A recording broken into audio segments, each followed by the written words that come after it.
Reforma do ensino médio. Esse é o tema de hoje da programação do Ecoar TV. Nós por aqui estamos acompanhando essa discussão, a revisão da organização do ensino médio, uma proposta iniciada lá em 1940 e que durante o governo Temer recebeu uma série de alterações consolidadas durante o governo de Jair Bolsonaro. Para adiantar, o que nós achamos aqui é que essa proposta é bastante pragmática e segue a lógica mercantil que guiou aí diversos projetos durante o governo de Jair Bolsonaro em várias dimensões. E para falar sobre esse assunto, a gente convidou o professor e historiador Samuel Ferreira, que também é educador ambiental, nosso tema principal aqui no Instituto Ecoar. Agora, o que uma coisa pode ter a ver com a outra, você vai ficar sabendo agora.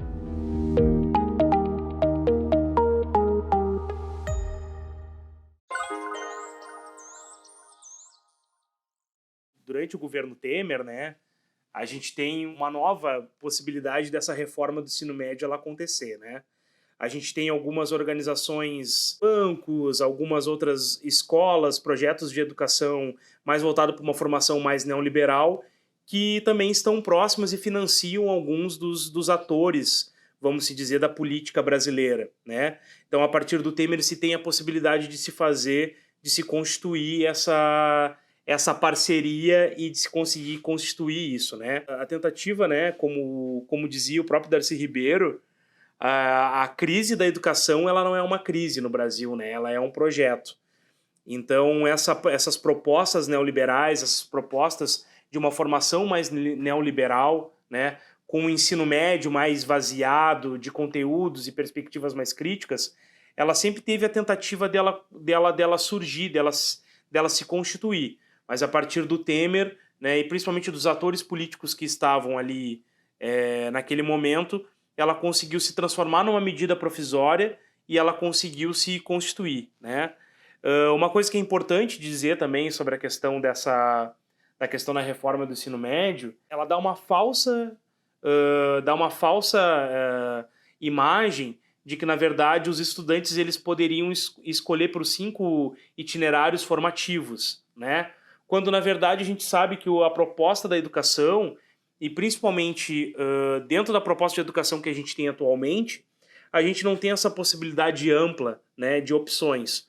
Ou seja, seria uma forma de precarizar ainda mais o processo de escolha, de educação e de formação dos estudantes, principalmente no Brasil.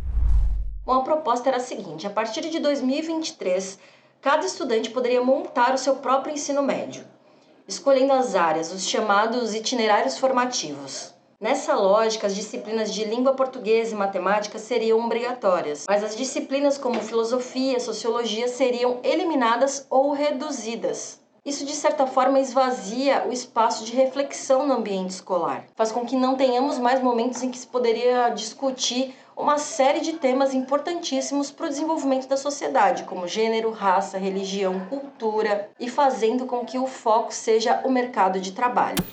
Na verdade, ela vai de encontro não somente com a vida dos estudantes, né? Ela vai de encontro também com a vida de todos aqueles que estão no ambiente educacional, né, formativo, né? Que são os educadores, os professores, as professoras e todos aqueles que trabalham com a educação, né? Interessante que nessa época, quando surgiu, né, de forma mais forte essa discussão na reforma do ensino médio, eu lembro que teve uma declaração da Dilma, né, que a Dilma disse assim, olha, se temos que pensar isso, então por que a gente não voltaria para o Fundatec, né? Que era uma proposta também de pensar a questão mais profissional, né? Mas ela seria, vamos dizer assim, menos esvaziada que essa reforma do ensino médio.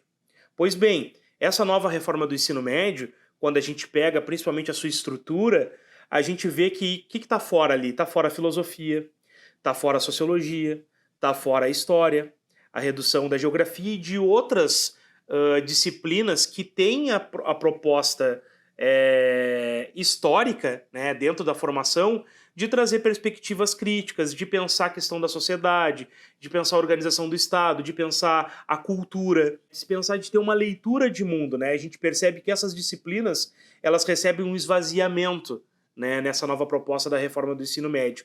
E isso, com certeza, ela vai de encontro de ter uma mão de obra, né, uma mão de obra que não tenha a possibilidade crítica de poder se pensar e de se pensar no mundo, né? E principalmente dispensar como uma mão de obra nesse processo, né? Que eu acho que acredito que seja o mais importante para o contexto. Mas aí também tem uma questão muito importante, né, professor Samuel? Pensar e criar é fundamental na educação. Mas a formação profissional também é uma necessidade. Quantos jovens e famílias não sofrem com essa ansiedade da formação profissional e um emprego digno no futuro? E as pessoas que são contra a reforma do ensino médio precisam fortalecer os seus argumentos, lembrando que conhecer a nossa sociedade e ter meios para compreender o mundo faz com que tenhamos a chance de ser outro tipo de profissionais. Na verdade, está cada vez mais difícil, porque, na verdade, o ataque, principalmente contra a escola, e como a escola, a educação, enfim, em si, né, ela está passando por esse grande processo de ataque, de desmonte. Acredito que o pouco que ainda existe é o que está sendo criado pelos professores e pelas professoras, sabe? Acredito que ainda um pouco ainda de resistência que se tenha a esse projeto são principalmente aquilo que é organizado num esforço diário, num esforço intelectual das professoras e dos professores, né? Da sua força, do seu compromisso com uma sociedade, né? Porque é exatamente isso, né? Quando a gente fala também da educação, a gente também tem que falar da vida, da formação, de dar capacidade para que os professores e as professoras tenham uma atuação maior, né, melhor, né, quantitativa e qualitativa, né? Dentro de toda essa turbilhão de acontecimentos e de ataques, ainda o que resta, principalmente da gente conseguir argumentativamente convencer que se a opção é de ser uma mão de obra, se a opção é de ser um trabalhador, de ser uma trabalhadora que almeja conseguir alcançar seus objetivos, isso vai ser de uma forma muito mais fácil e de uma forma muito mais leve a partir do momento que a gente conhecer com quem nós estamos jogando, né? E aonde nós estamos jogando, né? Eu acho que essa é uma grande sacada, né? Quando a gente busca, principalmente em outros educadores e educadoras do Brasil, que trabalharam também, desenvolveram, pensaram projetos de educação em momentos adversos, em outros momentos históricos do Brasil, era principalmente isso, de chamar e de conseguir argumentar que a realidade que nós estávamos vivendo, ela seria um pouco mais leve, ou ela seria um pouco mais compreensível a partir do momento que a gente conseguiria entender esse jogo que é a nossa sociedade, né? E hoje ainda mais, né? Quando a gente vê, por exemplo, que hoje a maior parte dos trabalhadores de aplicativos, de entregadores, né, são jovens negros, né, são jovens negras, né? A gente sabe, por exemplo, a gente consegue demonstrar para onde os governos anteriores estavam direcionando a juventude, qual era o lugar, né? E principalmente de propor esse questionamento, né? De que lugar esses jovens estudantes, né, eles gostariam de estar daqui a um tempo, né? E mostrar que cada vez mais a gente precisa da nossa formação, de uma formação técnica, de uma formação de qualidade, para que a gente consiga alcançar minimamente, né, os nossos direitos, conseguir um salário de qualidade, né, para que a gente consiga adquirir e ter as coisas que a gente precisa do nosso projeto de vida, vamos se dizer assim. Acredito que seja por aí. O que o professor Samuel nos diz aqui é que a compreensão de mundo depende da formação intelectual, assim como ter ou não um trabalho. Uma vida digna depende também do modelo de sociedade que seja pautado em perspectivas críticas. Quando a gente fala principalmente do momento atual que a gente está vivendo, principalmente na sociedade brasileira, em outros momentos do mundo, em outros lugares do mundo, a gente também está vivendo coisas semelhantes, né? A gente está falando sobre uma ascensão desse conservadorismo. A gente tem grupos conservadores que estão crescendo, que fazem com que suas pautas cresçam, né? E nesse momento, quando a gente fala desse novo ensino médio, né, desse novo projeto de educação, a gente está falando exatamente disso. Quando a gente fala de sociologia, a gente está falando de um momento dentro do espaço formal da gente pensar como é a organização da nossa sociedade, como ela está e quem está, né, nessa sociedade, quem tem vez, quem não tem vez. Da forma da gente olhar, né, principalmente para a nossa cultura e pensar de que esses elementos são esses dessa cultura. Quando a gente fala, por exemplo, de história, a gente está falando de aulas, de espaços formativos, da gente pensar quem nós somos, onde nós estamos, por que nós estamos dessa forma, dessa maneira. Que em outro momento, né, que em outros espaços, a gente vai pensar sobre a nossa espiritualidade, como um elemento cultural, que em outros espaços a gente vai pensar a questão da natureza, a questão dos espaços, a questão da sustentabilidade, que é uma questão totalmente importante para nós no mundo, no contexto geral. Como que a gente vai pensar, em que outros espaços a gente vai pensar a nossa geografia, a forma como a geografia urbana está organizada, a forma como os bairros estão organizados. Então, a tentativa, né, e hoje, né, aquilo que está instituído, a redução da carga horária de sociologia, filosofia, educação, história, é a tentativa, né, de principalmente se tirar a possibilidade de a gente conseguir pensar a sociedade, pensar a nós mesmos e conseguir pensar uma alternativa, uma transformação, né? Porque a gente sabe que a questão do pensar, o exercício de crítica, né? O exercício de pensar uma autonomia, ela passa por isso, por esse exercício de pensar, né? Pelo exercício da gente parar e pensar, da gente observar e da gente nos compreender em diálogo. Então acredito que o ataque principalmente a essa carga horária, né, colocando os outros itinerários formativos como se fossem contribuir, é a materialização, né, de que nós nos estamos tornando a educação em algo totalmente esvaziado e totalmente precário no sentido humano da formação, né? Porque quando a gente pensa em educação, a gente está pensando em processos formativos, pedagógicos, mas principalmente de humanização. A gente está tirando a perspectiva de humanização da educação. O professor Samuel também nos explica a importância da educação ambiental nessa discussão. Eu acredito que a educação ambiental ela tem uma dimensão de nos pensarmos não somente como seres à parte, né? A gente tem a capacidade, um pensamento moderno, né? Uma possibilidade, um pensamento da modernidade de nos afastarmos da natureza, né?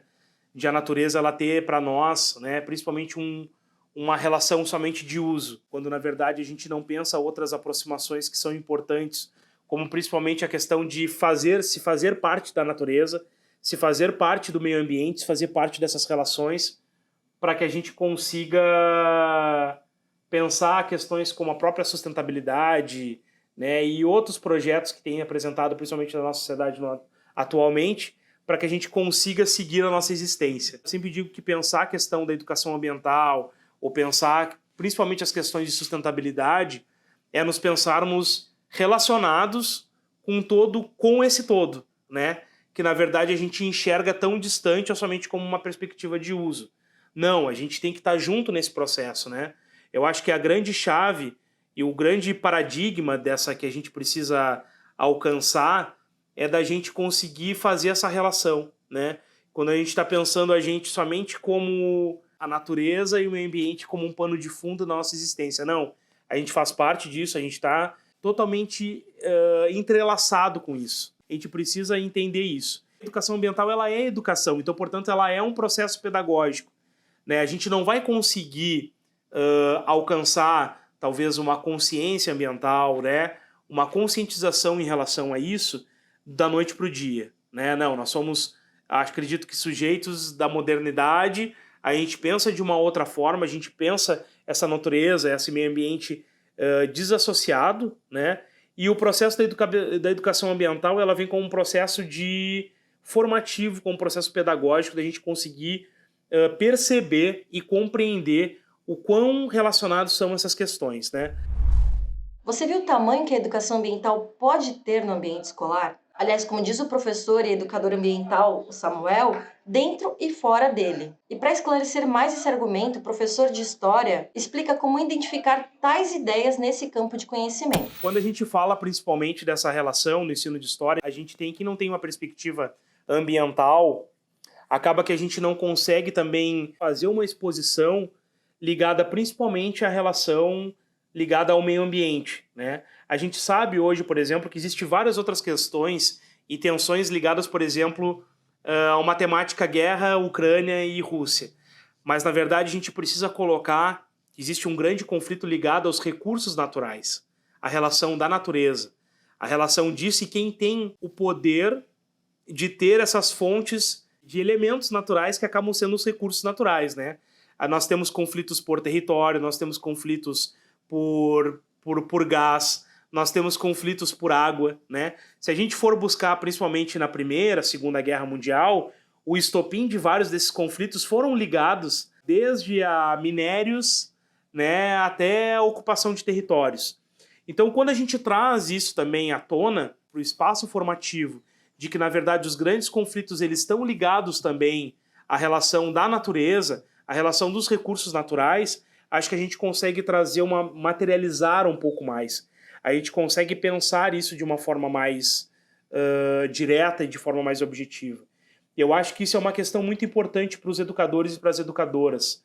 A gente conseguir trazer pontos, principalmente da história do Brasil, da história da região, da gente pensar essa relação de história, sociedade e natureza, para que a gente possa pensar que nós estamos também ligados a isso e não tem como a gente fugir disso, né? Acredito que seja por aí. A reforma do ensino médio, da forma como está sendo proposta, não abre espaço para discussões. O tipo de educação que queremos alcança a dimensão ambiental ou socioambiental. E o professor Samuel fala um pouquinho mais sobre isso. Para mim, educação ambiental, ela é principalmente cidadania, mas uma cidadania para além dessa nossa cidadania que nós temos. Tem um geógrafo muito importante no Brasil que se chamava Milton Santos. E ele dizia que a sociedade brasileira, nós somos formados, infelizmente, ele falava por deficientes cívicos. Ou seja, uma cidadania politicamente fragilizada, uma cidadania culturalmente fragilizada. Nós precisamos pensar isso. Nós precisamos passar por cima disso, ter um processo de passar por cima disso. Pois bem, acredito que quando a gente pensa em educação ambiental, é pensar essa outra cidadania. Porque pensar em educação ambiental é pensar todos esses elementos ligados à relação do meio ambiente, que é do meio que nós estamos, as relações sociais, a saúde mental, é pensar a relação da saúde em si, é pensar a comunicação entre as pessoas, né, uma comunicação melhor entre as pessoas, porque por mais que nós tenhamos aplicativos, né, tecnologia, a gente não para pensar o que é a nossa comunicação e que a nossa comunicação ela deve ser melhorada, ela deve ter uma qualidade melhor. E pensar a educação ambiental é pensar todas essas relações. Não somente pensar como nós temos que pensar que o nosso alimento tem que ser melhor, mas nós temos que pensar nossas relações também. Pensar uma emissão de poluição menor, a gente tem que pensar alternativas que a gente consiga pensar que não existe um planeta B, né? Que a gente tem somente o nosso planeta, o nosso ecossistema, mas a gente tem que pensar nós nesse processo. Pensar as relações de trabalho nesse processo também com a natureza. Pensar as relações de pesquisa, de educação junto com a natureza também. Então acredito que a educação ambiental ela tem uma toada mais política, né? E uma toada de como campo de conhecimento a partir do momento que a gente pega todas essas relações, né, e trabalha junto, pensando nessa educação ambiental ou educação socioambiental, né? Pensar que, na verdade, não existe como a gente pensar o meio ambiente sem a gente pensar também os problemas que estão à nossa volta. Então, acredito que pensar isso tudo é pensar uma outra cidadania. Pensar a educação ambiental nos nossos processos de formação, de trabalho, de saúde, de comunicação, é pensar uma outra cidadania. E aí, essa outra cidadania por si só, ela também quer dizer uma política, ela quer dizer uma outra política, ela quer dizer uma outra organização política, cultural, enfim. Então acredito que é mais ou menos por aí.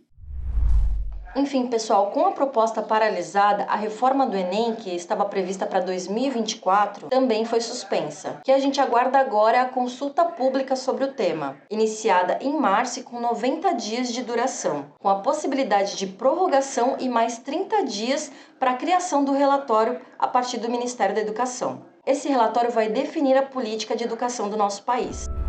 Por aqui a gente continua observando essa discussão e espero que vocês possam nos acompanhar nos próximos episódios do Equar TV. Tchau, tchau!